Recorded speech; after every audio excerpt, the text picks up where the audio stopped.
At this point in the course, we are skipping chapters 3 and 4 to return to them at the end of the course. The reason is that chapters 3 and 4 deal with creating an innovative research problem, whereas the later chapters start with a research problem already given. And in terms of doing assignments and employment in the workplace, you are typically given the research problem to solve rather than you creating a new research problem yourself. But we still want to deal with that, but maybe deal it with a bit later. I might even get to chapter 4 today, not sure. The previous session this week and this session is about chapters 8 and 16. The podcast for Wednesday session was posted on Wednesday. Chapter 8 is about how to make claims or thesis statements. Chapter 16 is about how to convert a thesis statement into a well-structured introduction and conclusion. So I've grouped those two chapters together, chapter 8 and chapter 16, because they seem related. And in the last session, I did mostly with chapter 16, and in this session, I'm going to spend more of the focus on chapter 8, specifically on a thesis statement, and I've given some context for that. I'm going to give context again for the thesis statement, and then look at some specific thesis statements. You should be aware that a thesis statement is a basic requirement in professional and academic writing. The thesis statement comes at the beginning and the introduction. Beginning a professional document without a thesis statement would be like coming to your wedding in pajamas, or it would be like coming to a race in sandals. It is a bad start. It's a bad start to any professional academic document to start without a thesis statement, and you are unlikely to recover from that bad start. So that's why so much emphasis is put on the thesis statement. And from my time volunteering at the University Writing Center, helping students from all sorts of different disciplines, I see that the thesis statement remains a critical issue. And if I'm helping students at the Writing Center and they want help for the assignment, the first thing I do is look at their thesis statement. And typically when I sit down with a student at the Writing Center and they bring in an assignment that they're working on, I'll scan it very fast, and then I'll say to the student, can you show me in the document where your thesis statement is? Typically the student knows what a thesis statement is, and when I say that, the student will look at his or her document and spend time, and the student will be having trouble finding the thesis statement. And that's my signal to the student. If you're having trouble finding the thesis statement, imagine somebody trying to read your document. Or I will say to a student at the Writing Center, I'll say, the student will give me the document, and I will say to the student, can you just summarize for me right now in 1 or 2 sentences what your thesis statement is? And if it takes the student a while to do that, that signals right away that the student himself or herself doesn't even know what his or her thesis statement is. And so if you don't know what your thesis statement is, or it's only partly formulated in your mind, you can't express it to your audience.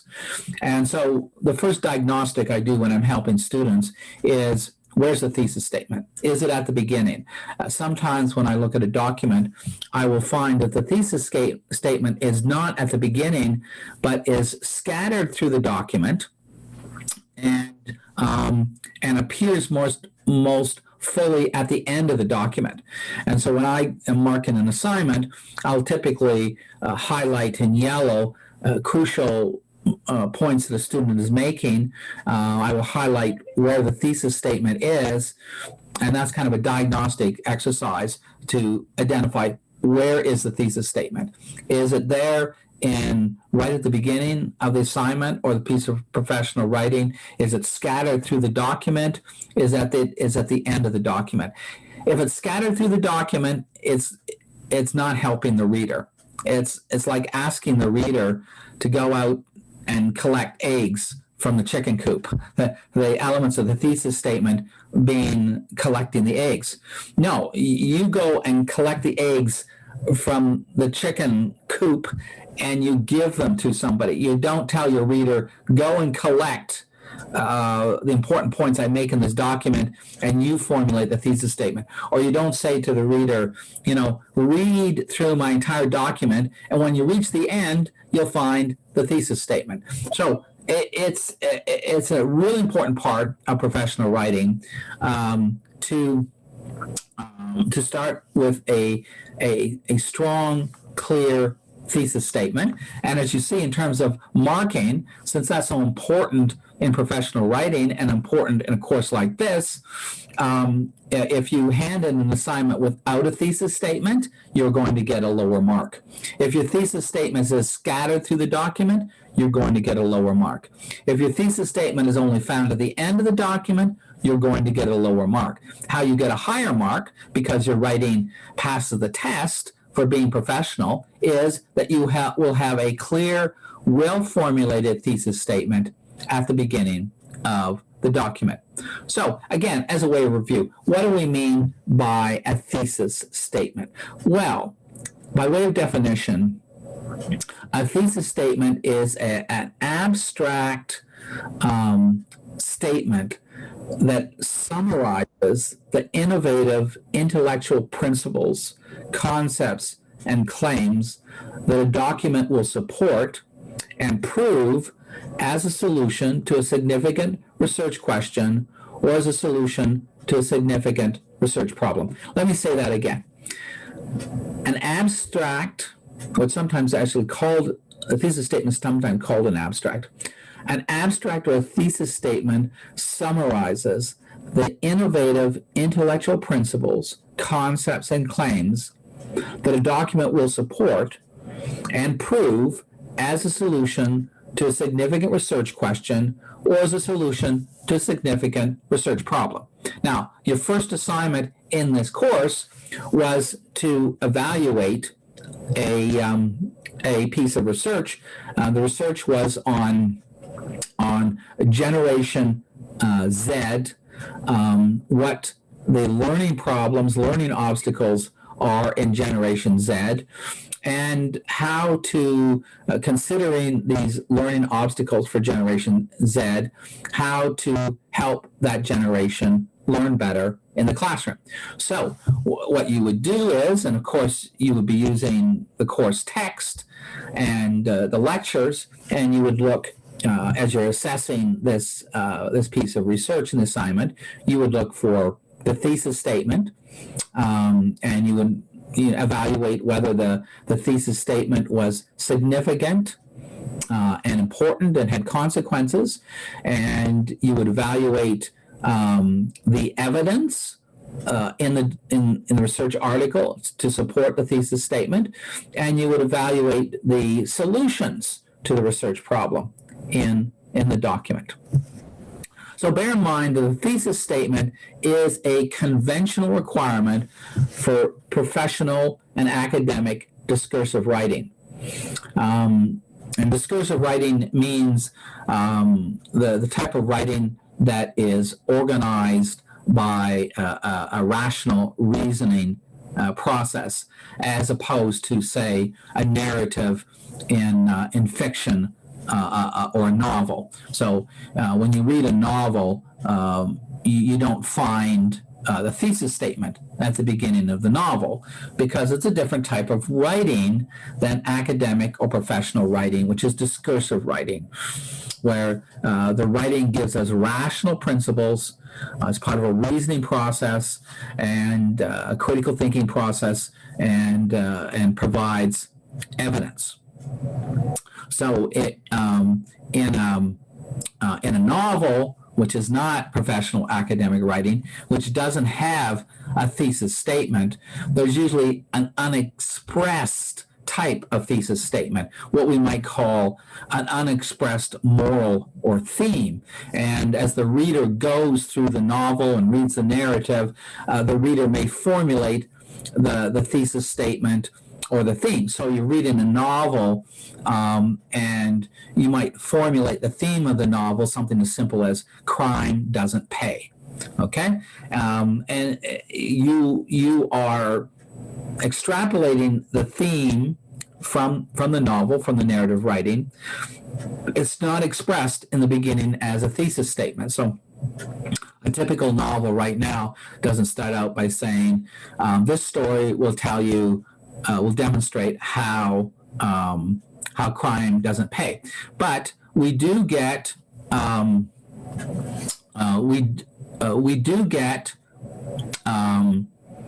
some thesis statements in popular narrative writing. So, for example, the epic poem, the Odyssey, begins with an invocation to the Muses that is basically a thesis statement on the themes and summary of the plot of this epic poem. John Milton's epic poem, Paradise Lost, likewise begins with a similar invocation that is a statement of themes and a summary of plot.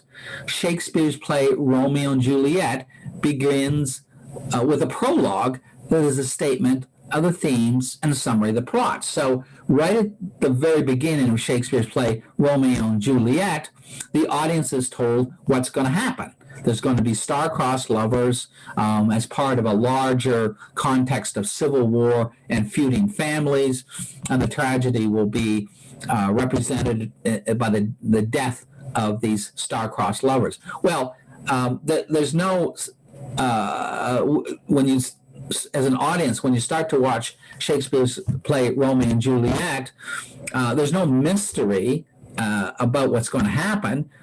The audience is told that. There's, in a sense, a thesis statement at the beginning of the play. Another example, in Swift's satirical novel Gulliver's Travel, each chapter begins with a brief plot summary.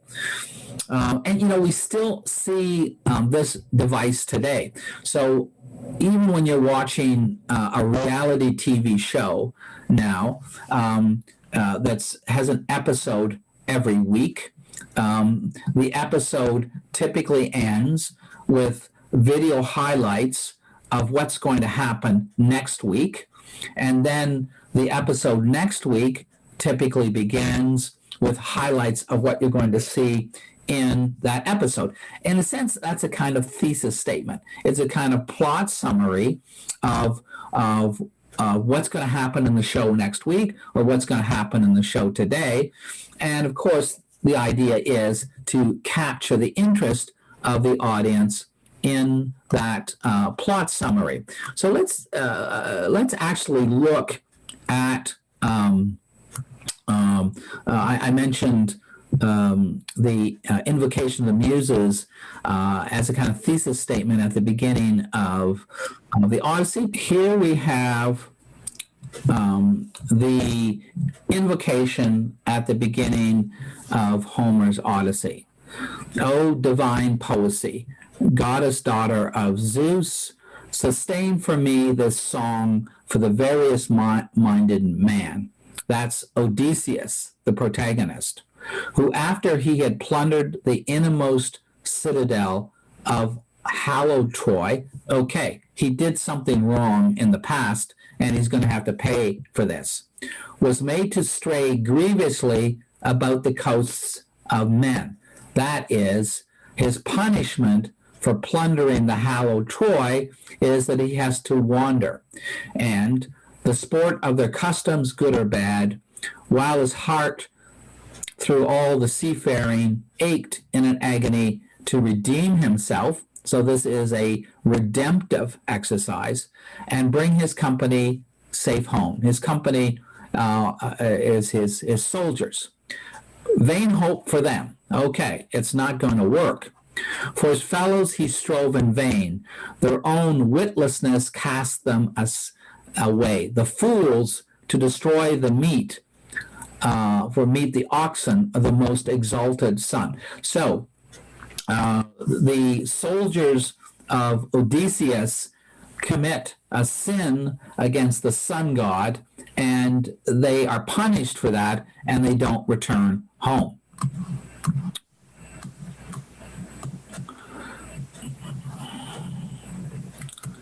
Okay, where the sun god blotted out the day of their return, and then the thesis statement just winds up. So in professional and academic writing, the thesis statement is more formal and formulaic than in novels and plays, and this formulaic thesis statement is what's used in writing essays, analyses, and assignments in a university course. We get it in other disciplines, science, psychology, philosophy. We even get it, the thesis statement, in journalism, in news writing. And the thesis statement in a news story is more colloquial in reading, but it's basically a formulaic summary of the story at the beginning that has set requirements in journalism. Now, the text typically calls the thesis statement the claim statement, and that's the preferred term in the text. I'm using the term thesis statement, and they both mean an innovative hypothesis that will be proved true. If the claim statement or hypothesis is yours, you start by giving the hypothesis, the claim statement, and then you provide the evidence that your hypothesis is true. If you're analyzing the research of somebody else, you start with that person's hypothesis or claim statement, and then you evaluate whether there's sufficient relevant evidence that has been provided to prove the hypothesis is true. The terminology claim statement and hypothesis is useful because it includes a meaning and a sense that the statement is provisional until it is proved a fact, and we want to distinguish between a fact and a claim statement and make sure that we don't confuse the two. So a claim statement is a provisional truth that needs to be proven true by evidence. A fact has the meaning that the information has already been proven true. So there's a big difference between saying it is a fact that Donald Trump won the vote to be reelected U.S. president, which is what Donald Trump says, and saying it is a claim or a claim statement that Donald Trump won the re-election. Using the word fact signifies to your audience that you are communicating a truth that you have validated and know that is supported by evidence. Using the word hypothesis signifies to your audience that you are communicating information that still has to be validated and supported by evidence. So the claim or hypothesis is provisional information. And the course text tells you to be honest and use words that indicate whether the information is provisional and needs to be tested or is factual and has already been verified to be true. And the kind of language you use that the text devises when the information is provisional is you use words like seems and may. Seems and may indicate that the information is provisional, and in a typical piece of research or academic essay, your thesis statement is provisional until you prove in the document that it is true. And the text is making the point you need to be honest and forthright to your audience, and the difference between a fact and provisional information. This is particularly true if you are giving advice or making a prediction for the future. And in giving advice or giving a prediction, you want to be provisional and indicate the degree of probability that something will happen. For example, if you're advising somebody to buy stock in a company on the stock market, you can say, buy this stock because it will make a profit. In which case, the information you're asserting it as a fact, and you are guaranteeing that your prediction will happen. If the stock market does not make a profit, your professional advice is then not trustworthy. If you say, if you qualify your statement, instead of saying buy the stock because it will make a profit, if you qualify your statement as the text advised and says leading financial advisors say this stock will probably make a profit, you are being professional. You're not guaranteeing your prediction. You are saying the probability seems high based on the past record of financial advisors. And you're shifting the source of the advice to others. You're not personally guaranteeing that the stock will make a profit. You're advising that the best indicators, the best predictors are saying this may happen. Since you have couched your advice in provisional terms and qualifications, now the client now has to assume some risk in the advice. And that's what you want. You want to give in advice somebody a good choice, but the choice is theirs. Then if the stock does make a profit, you're a genius, you're trustworthy, and partly you're trustworthy because you didn't guarantee a profit. But if the stock does not make a profit, you don't look untrustworthy, you look professional because you didn't promise it. You made qualifiers about that. So I want to turn now to some thesis statements in the text as examples.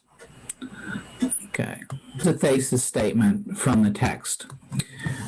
We are facing significantly higher healthcare costs in Europe and North America because climate change is moving the line of extended hard freezes steadily northward.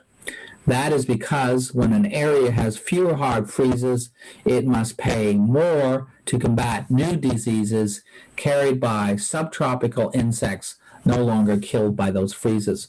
That's an example from the text, and the text takes you through the construction of that thesis statement, step by step, stage by stage, noticing that there are gaps in the logic or gaps in the information that need to be filled. And so the text uses that as an example, stage by stage, to construct the thesis statement into a full thesis statement with the reasoning all clear.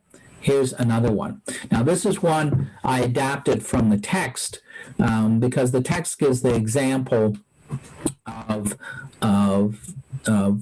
research into the use of tribal masks. And so I took what was in the text and adapted that to a research thesis that somebody could do about the current situation. And so adapting the material from the text would produce a thesis statement like this. Anthropologists claim that carnival masks allow wearers to escape social norms.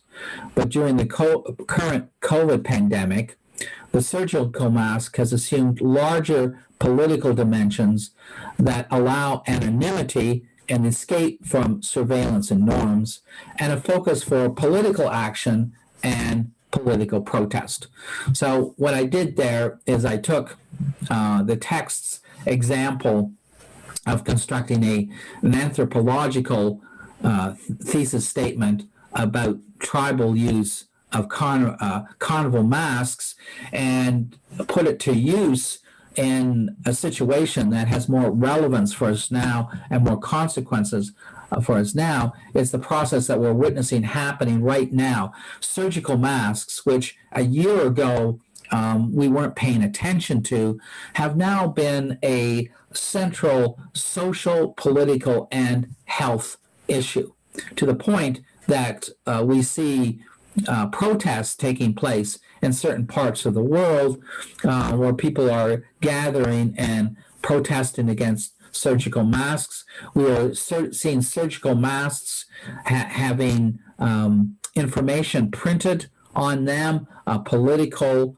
statement printed on them, and they indicate the political or social position of the wearer of the mask. So what seemed to be a simple surgical mask in the past now has been transformed into something quite different. So you see the construction of a thesis statement out of that. Another example from the text.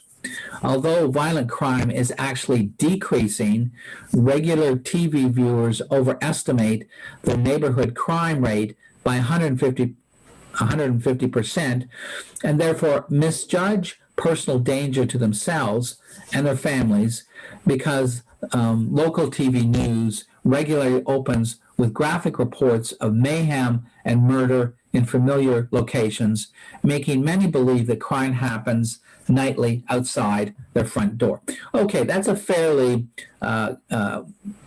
condensed thesis statement. It's got a lot of weighty material there. It's one long sentence, but you can see as an example how the text takes you through this, takes you through the construction of this thesis statement from pieces until it becomes a well-ordered and clear and well-stated thesis statement.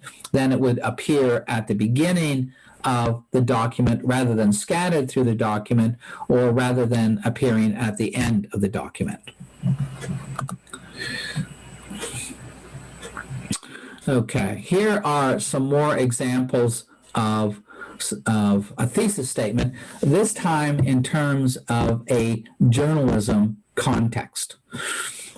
These are news stories, but the structure is the same of beginning the news story with a thesis statement. In journalism, it isn't called a thesis statement, it's called a summary lead. So here's two examples. Dateline, Dayton, Ohio. Senator John McCain astonished the political world on Friday by naming Sarah Palin, a little-known governor of Alaska and self-described hockey mom with almost no foreign policy experience, to be his running mate on the Republican presidential ticket. And of course, this is from the past, and John McCain lost his attempt to become the Republican presidential candidate. So you see how this version of a thesis statement summarizes the whole story for readers in the first paragraph in one sentence. Here's another news story with a summary lead as a thesis statement. Frightened Boy Scouts huddled in a shelter as a tornado tore through the western Iowa campground, killing 4 teens and injuring 48 others who had little warning of the approaching twister. Again, that is a concise version of a thesis statement, telling the reader in the first sentence, summarizing for the reader in the first sentence what the story will prove. Let's go now from those simple examples to some more complex examples of thesis statements. Okay, here's one. I'm going to break this down in parts, this is an abstract from a piece of research. It's very interesting. It's done by very credible researchers. And the point of this research was to look at how true and false news spreads on social media. So I'm going to break this down. What I've done here is I've bolded the actual thesis statement and to separate it from a kind of prologue that sets up the context and then get to the thesis statement. And what you're looking at here is a longer, more complex thesis statement than the previous examples, and longer, more complex than examples in the course text. The thesis statement, the length of the thesis statement and the complexity of the thesis statement will be proportional to the size of the document. So if it's a 100-page piece of research, it's likely going to have a longer abstract or thesis statement than a 5-page article. So I'm going to break this into two parts. Okay, the first part is this prologue, and this prologue is a methodology. It answers the question of how did you do the research. In this case, the methodology is put before the thesis statement proper in order to build confidence and credibility in the thesis statement. So this prologue with methodology is essentially saying you should believe the thesis statement because of our methodology, the professional aspect of our methodology. So this prologue methodology, summary of the methodology reads, we investigated the differential diffusion of all the verified true and false news stories distributed on Twitter from 2006 to 2017. The data comprise 126,000 stories tweeted by 3 million people for more than 4.5 million times. We classified news as true or false using information from 6 independent fact-checking organizations that exhibited 95 to 98% agreement on the classifications. So, as you see, this prologue to the thesis statement summarizes the methodology and builds confidence in the thesis statement and the research document by demonstrating the sample size. Okay? So this is not research built on 100 people who Twitter. It's not built on 1 month of reading information shared on a social media platform. It is substantial. It covers from 2006 to 2017. It involves 126,000 stories tweeted by 3 million people, more than 4.5 million times. Answering the question, how do you know what is true or false news? How do you evaluate whether these people are sharing true or false news? They have criteria for that in their methodology, independent criteria, which they apply. Now, these are well-known, reputable researchers. Sinan Aral works for Massachusetts Institute of Technology, and I've put his recent research book on the internet and social media, published in 2020, called The Hype, which is leading edge research on the internet and social media. I put that on the recommended reading list for this course. Okay, so we've examined the prologue. Now we look at the thesis statement. Okay, the thesis statement in this article is this: falsehood diffused significantly farther, faster, deeper, and more broadly than the truth in all categories of information, and the effects were more pronounced for false political news than for false news about terrorism, natural disasters, science, urban legends, or financial information. We found that false news was more novel than true news, which suggests that people were more likely to share the novel information, whereas false stories inspired fear, disgust, and surprise in replies. True stories inspired anticipation, sadness, joy, and trust. Contrary to conventional wisdom, robots accelerated the spread of true and false news at the same rate as human beings, implying that false news spreads more than the truth because of human beings, because humans, not robots, are more likely to spread. So that's quite a condensed, powerful, and consequential thesis statement, and it's a summary.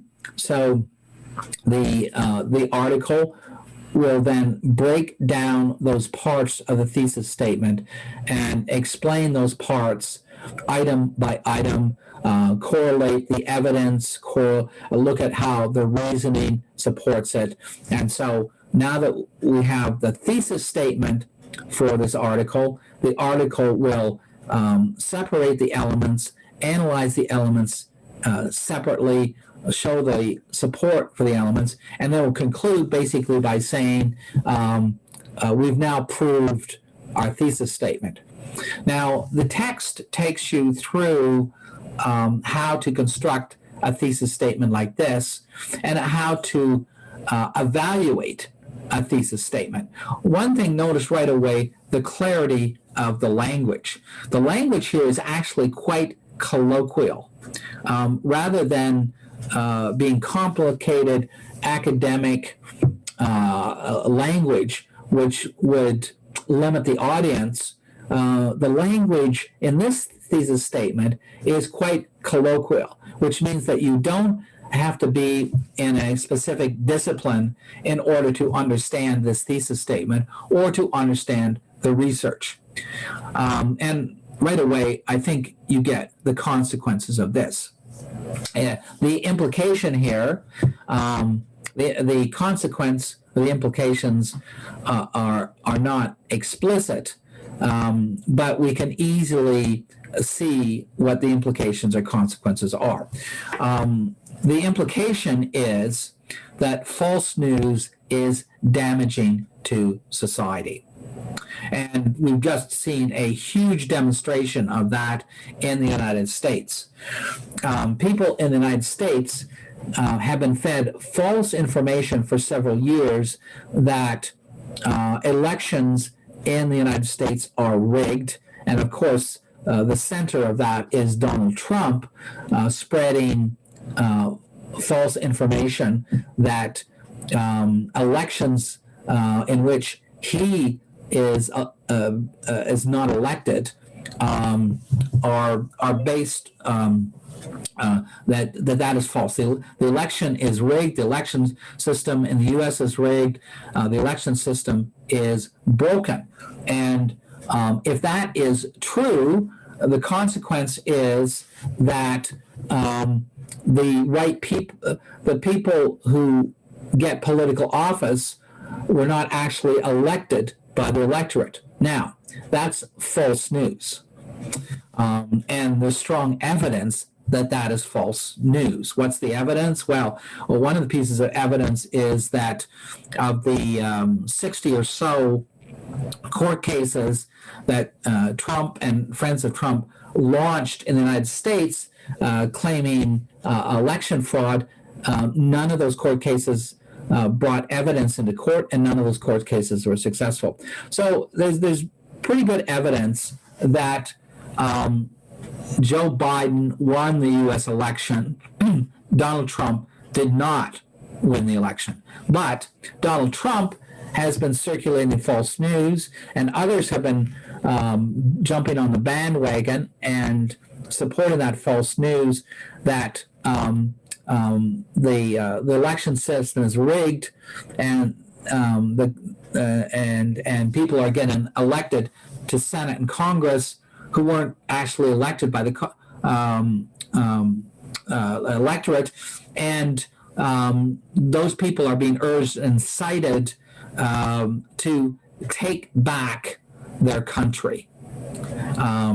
And one of the primary inciters was Donald Trump. Well, the consequence of that false news was that on January 6th, U.S. Congress and Senate in the United States were stormed by a mob, and we're getting more and more information about that every day. 5 people were killed. One of them was a police officer. The U.S.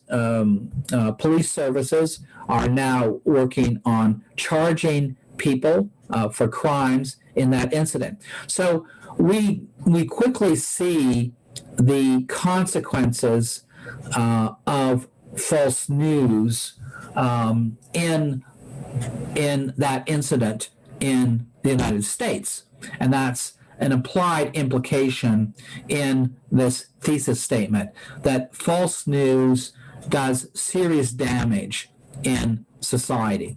And that's what that consequence, that implication, as the text says, is what makes this research important. And so the research is going to tell us how false news spreads and how true news spreads.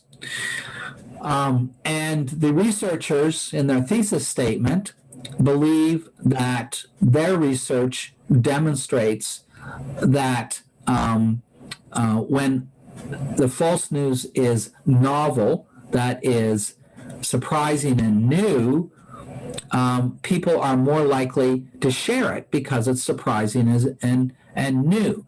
There's an emotional kick from false news that true news doesn't get. The text says that that one of the tactics that's useful in a thesis statement is to disrupt what is commonly believed to be true. And that's what this thesis statement does. In this final sentence, it disrupts what is believed to be true. So it says, contrary to conventional wisdom, that is what the text means by the disruption. And what it is disrupting is conventional wisdom that what's really spreading the false news are bots, automated programs. No, contrary to conventional wisdom, this research shows that it's human beings rather than bots that are spreading this false news. Okay, I think I have maybe time to examine one more thesis statement. Okay. I'm going to go to one last example. This is a quite long thesis statement. And so I'm breaking it into parts so that we can examine. And this piece of research is taking an idea that at first might seem academic, something that we might expect to see in literature, but it's applying it as something consequential in society. So let's have a look at this thesis statement. This dissertation explores a hero mythology in newspapers.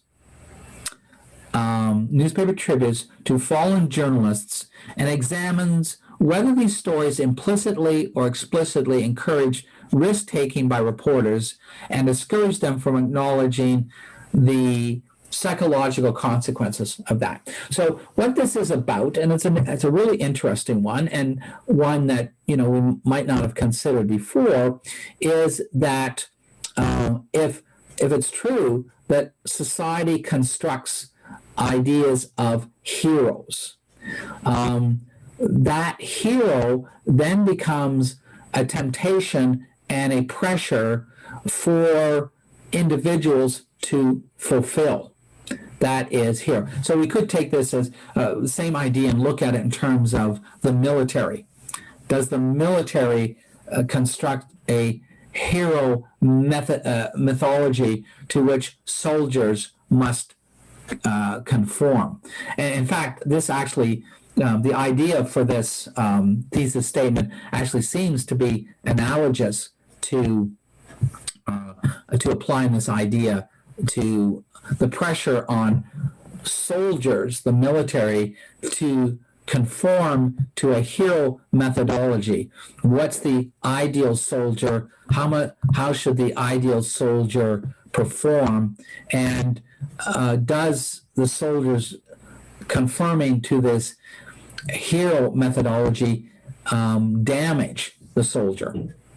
Okay, so that the damage is, does this hero mythology encourage risk-taking and discourage them from admitting they're suffering psychologically? Okay.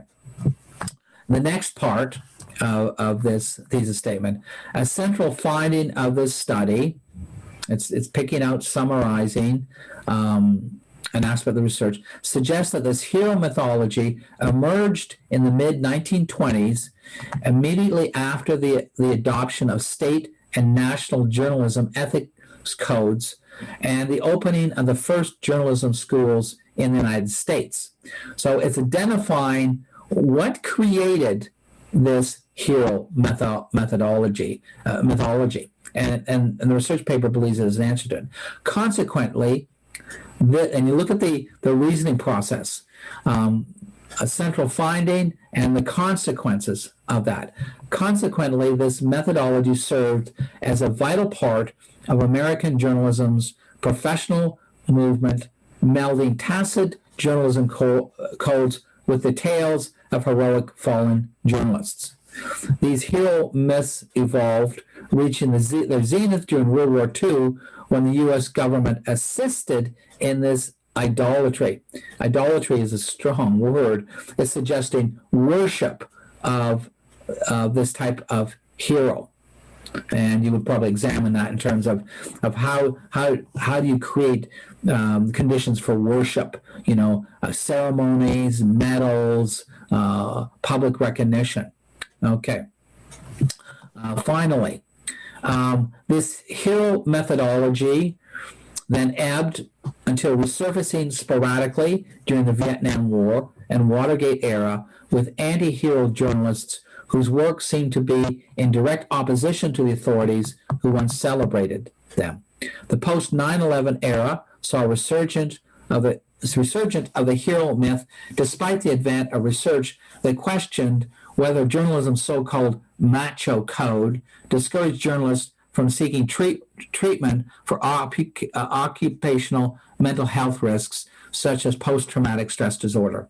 And that actually has happened, that in journalism, that foreign correspondents concentrating on reporting in conflict zones have suffered post-traumatic stress disorder just like soldiers.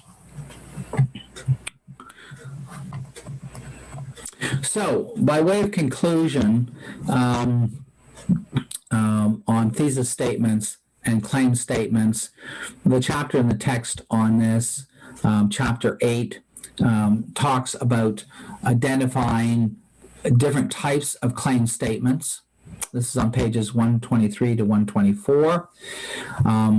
So you can look at this, and it helps you identify exactly what type of claim statement are you making, or thesis statement, and therefore what are the requirements of that. So the text divides claim statements into a claim of fact or existence, and a claim of fact would be proven by empirical data. Second, claim of definition and classification. That means that the claim statement is based on how the elements are classified. To give a quick example, is a chimpanzee a human being? Is a chimpanzee a human being? Well, actually, court cases going on right now, particularly in the United States, arguing that. And this is an issue of a claim of classification. How do we define a class of human being? And typically, science defines it first by DNA, and then by other indicators. So the question of is a chimpanzee a human being is not simply a claim. The answer is not simply a claim of fact. It relies on how human being is defined and classified.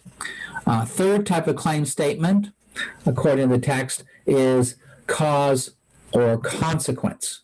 That is the claim statement, the thesis statement, about one thing causing another thing or producing certain kinds of consequences. In terms of critical thinking and rationality, that's a principle of cause and effect, and proving that one thing causes something else. Fourth, a claim of evaluation or appraisal. That's a claim statement or thesis statement that is purely theoretical and interpretation, and which cannot be proven by data, but has to be proven by rational principles that are clearly stated. Finally, the text identifies a fifth type of claim statement as a claim of action or policy, and talks about how this is practical.